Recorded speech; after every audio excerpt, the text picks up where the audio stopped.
What is the relationship between fund manager and fund performance in mutual fund? Industry expert Mr. Sandeep Singhi will explain this now. I will not say there is 100% correlation, but what is important is if the fund manager is hopping mutual funds frequently, then probably you should avoid those kind of a fund manager. But if a fund manager is fairly stable, then probably you can always look at those products. So the stability of fund manager is also important.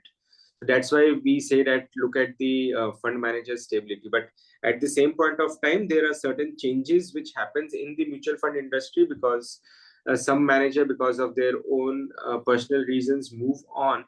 But if he is not changing frequently, then probably you can stick to your investments, and you have to always give some time to the new fund manager also once if he is changing. Thanks for your detailed explanation. Are you in search of a personal guide who can remove the stress of handling your finances? Then please feel free to avail our expert consultation. And also, you can attend our webinars to gain investment related insights. Both the consultation and webinar are absolutely free, and you can find the link in the below description. Please like and share, and do subscribe to Holistic Investment.